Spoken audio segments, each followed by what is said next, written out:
CBS News Bay Area Afternoon Edition with Ann Mekovic. Right now on the afternoon edition, the unofficial start of summer starts now. Sunny conditions out there as we take a live look outside at downtown San Jose. We are getting ready for a major warm-up. Thanks for joining us this Tuesday. We are talking about triple-digit temperatures, close to them at least by the end of this week. So let's check in with First Alert meteorologist Jessica Birch in the Virtual View studio so we can get prepared, because ready or not, Jess. I know, here it comes. So let's take a quick look at what's going on for us. We start off with today and our daytime highs. It's our inland areas like Antioch, for example, already heating up into the upper 80s, close to the 90s today, but that's going to be one of our warmest spots. You look at our microclimates all the way over into the coast, it's a completely different picture with upper 50s today in Half Moon Bay and Pacifica. 80s and 70s widespread throughout our inland areas, 60s along San Francisco, all the way off into places like Pacifica too, where it's going to be a very interesting setup as we head into the coming days. I want to show you what's going on right now, though. We take a look behind me. The National Weather Service has already extended an extreme heat watch. This is going to start Friday in Solano County and all throughout the Central Valley. I wouldn't be shocked if, honestly, we see more Bay Area counties get highlighted with this map as we head into the coming days. We are gearing up for upper 90s, close to the triple digits, off into areas like Antioch right around the corner as we head into this Friday's forecast. It will cool down pretty fast on the back end of this weekend, though. By Sunday into next week, we're right back to average. We just have to get through this heat wave first. I'll have more on that coming up in just a bit. Thanks, Jessica. Police and firefighters are avoiding the heavy budget acts in San Francisco. Mayor Daniel Lurie says public safety is a top priority and the city is prepared to pay for it. According to sources in the mayor's office, public safety departments will now be exempt from the city's 15% across the board budget cuts. That means funding for police officers, prosecutors, and firefighters will be protected, though it's not clear if there would be any cuts to non-sworn or administrative positions.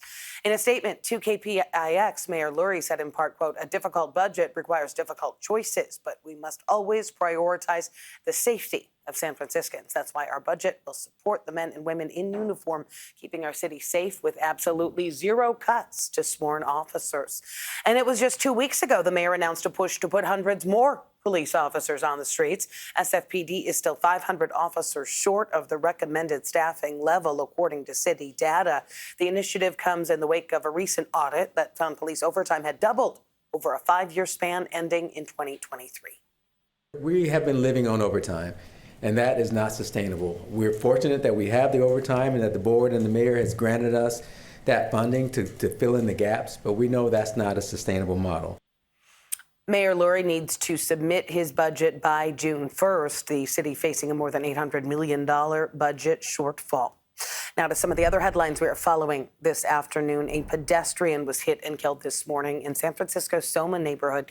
Officers responded at around 5:15 a.m. to 10th Street and Harrison. The driver did remain on scene, but traffic was shut down from 10th Street to Folsom and Bryant while police investigated. A pedestrian was taken to the hospital, but later died from their injuries. Finally, police in Vallejo are investigating a triple shooting that turned deadly. This happened on Sacramento Street and Daniels Avenue last night. 2 men were killed and a third person was taken to the hospital with life-threatening injuries. The names of the people who were killed have not been released. New video just in of an RV fire that turned deadly in San Jose. You can see the burned shell of a vehicle there. That fire broke out on Healy Boulevard at around 10:30 this morning. It spread to nearby trees and then threatened a commercial building. San Jose Fire has confirmed 1 person was killed, but we don't know any more details. The cause of that fire is still under investigation. Developing news on the COVID front. The COVID-19 vaccine is no longer being recommended for healthy pregnant women or healthy children on the CDC's immunization schedule. Health and Human Services Secretary Robert F. Kennedy Jr. announced the change on social media today. That comes a week after the FDA said it is overhauling how it approves COVID vaccines, restricting the number of Americans approved for this fall's booster shot. Still ahead here at noon and streaming on CBS News Bay Area. We're hearing from some of the Valkyries' youngest fans how the team is inspiring them to pursue their basketball dreams. Plus, I am American. We live, love, work, sleep, and breathe in this Babylon of 48 hills. Meet San Francisco's first Chinese-American poet laureate, how she uses her words to shed light on a unique history. And let's take another live look outside before we head to break. Live look at the Bay Bridge there and get another check on that warm weather forecast coming up when we come back.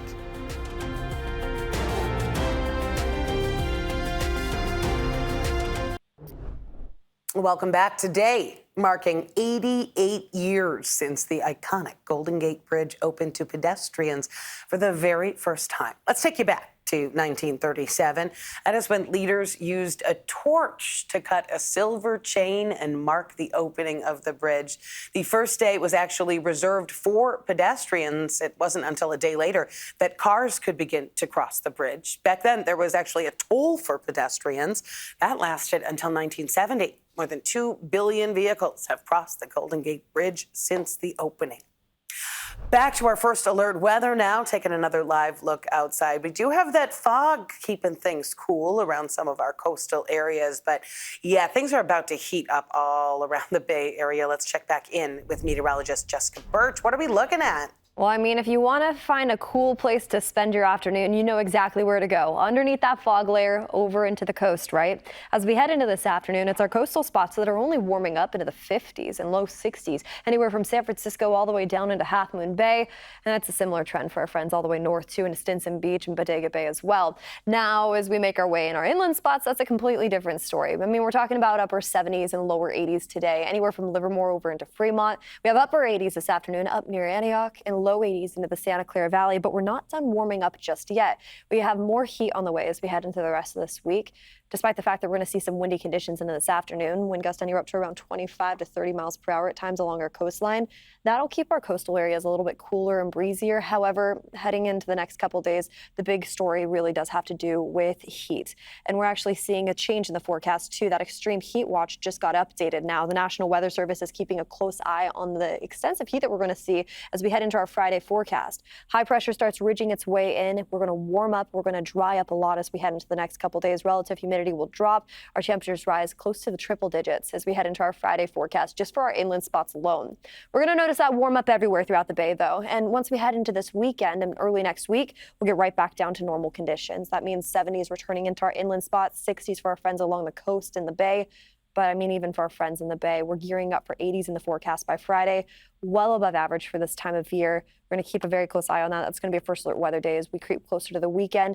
And that's how we're kicking off the weekend with temperatures well above average. I'll have more on that in a bit, but for now, back to you.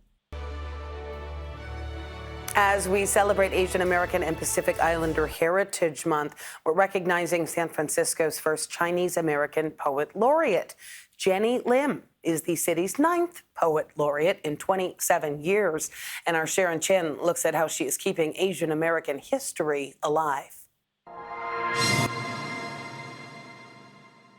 I am American. We live, love, work, sleep, and breathe in this Babylon of 48 hills. As a poet, playwright, performer, and educator, Genny Lim shines a light on the Asian American experience. But the native San Franciscan never expected to be in the spotlight as the city's poet laureate. When that history, hit me, it was almost overwhelming. That's my father and his sister. Looks like overwhelming, considering her family's immigration story. Her parents were detained at Angel Island as part of the Chinese Exclusion Act, designed to keep Chinese people out of the U.S. Coming from that history of exclusion to being included, not only included, but celebrated as a Chinese American poet was really remarkable. Genny showed us artifacts of her family's history. You didn't say anything about the 534 Washington Street yesterday. I wasn't asked. Like transcripts of the detainees' interrogation at Angel Island. Pass and you're in, fail and get shipped out. Her father was about 10 years old when he arrived in the Bay Area with her grandfather. But when her grandfather returned to China and tried to re-enter through Angel Island, I guess he didn't pass the inquiry and was deported back to China. So that left father abandoned and raised by uncles. He never talks about that episode in his life because I think it was very traumatic for him. But Genny, who grew up in North Beach and Chinatown, has helped make sure we hear other stories in their own words. When Chinese poetry was discovered written and carved into Angel Island's barrack walls in the 1970s, Genny helped translate some of the 100 detainees' poems into English and shared them in a book she co-authored. I realized these are the first poems written by Chinese in America. The pages give voice to the immigrants' pain and perseverance. How can I gain relief from these oppressive laws? I await the time of our victory, for then we can be free. Congratulations. Today, Genny is celebrating the freedom and power of words. In her 3-year term as Poet Laureate, she plans to rotate poetry festivals into underrepresented neighborhoods and launch a new Youth Poet Laureate program. I would love literature and poetry to become an everyday, beloved activity. So that, like her, others can share their unique stories, their experience in America. This is what it takes to smash the window of despair, to fly through the looking-glass air with wings spread wide, proclaiming, I am American. Thank you. Thank you very much. All right, back to our Valkyries coverage. CBS News Bay Area is your home for the Golden State Valkyries. And today, the brand new team is taking on the defending WNBA champs, the New York Liberty. And all that action is going to play out right here on KPIX. This is an especially personal game for Kayla Thornton because she was a part of the Liberty's championship team last fall. So she is going to finally get her ring before the game. I'm excited. I don't know what type of feelings I'm gonna have when I walk over there, but it's gonna be great to to get my ring. But then also it's time to put on a show. Have you seen the ring? No, I haven't. No. So I can't even be on social media because they're gonna get their rings first. So I'm gonna wait. Well, the Valkyries, of course, aren't playing at home, but thousands of Bay Area fans will be cheering them on here. And that includes a lot of young girls who play basketball themselves. Our Kelsey Thor spoke with some of them who are very excited about the future. Among the 18,000 plus fans packed into Chase Center for the Valkyries home games are countless young girls seeing for the first time in person where this sport can take them. I've been waiting for a WNBA team in the Bay for a long time. Gabriella Gibson, Chloe, and Stella Franco, and Eliana Ziegler are all players for the Lady Legends, an AAU basketball program based in Concord. I've always wanted to play basketball, but I never thought that I'd be good at it, but I am good at it. The girls, like so many their age, are obsessed with basketball. They watch all the games they can at all levels, both men's and women's. But they say there's something about seeing professional women out on the court that feels just that much more special. I grew up watching the Warriors play Oracle Arena, and I think it's really cool that there's girls this could be us or one of our friends out here on the court playing for our home team. I just think this one. We caught up with the girls at their first ever Valkyries game. It's a moment Stella Franco told us she'll never forget. This is very empowering for young girls like us, because then we, like basketball players, we get to look up and look at these girls and then dream about being in the WNBA or being on the Valkyries. These girls are among the first generation of girls in the Bay who will be able to say they grew up watching their hometown WNBA team. It's something they know they're fortunate to have. I don't know, it's very exciting because even though we're still young, we still get this opportunity to come here. Not a lot of people got that at all. The girls are also lucky because their Lady Legends share similar colors to the Valkyries.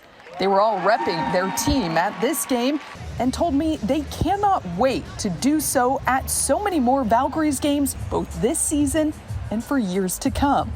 Hey, let's go, Lady Legends! And coming up, changes for travelers flying Southwest, why they could drive people to book now, like today.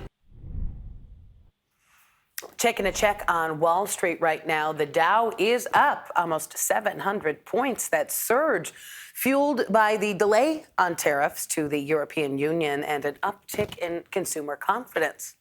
We'll get ready for a big change starting tomorrow on Southwest Airlines.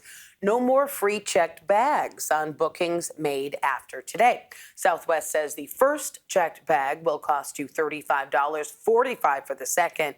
And if you're traveling soon, you can book your trip today and then still keep those free bags no matter when you're actually traveling.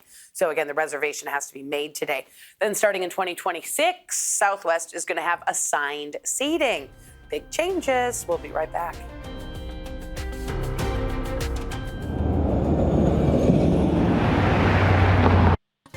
That is it for the afternoon edition. Remember, we are streaming 24/7 on the free CBS News app. And today, pregame coverage for the Valkyries starts at 3:30 on KPIX. The Valkyries taking on New York Liberty this afternoon. Have a good one.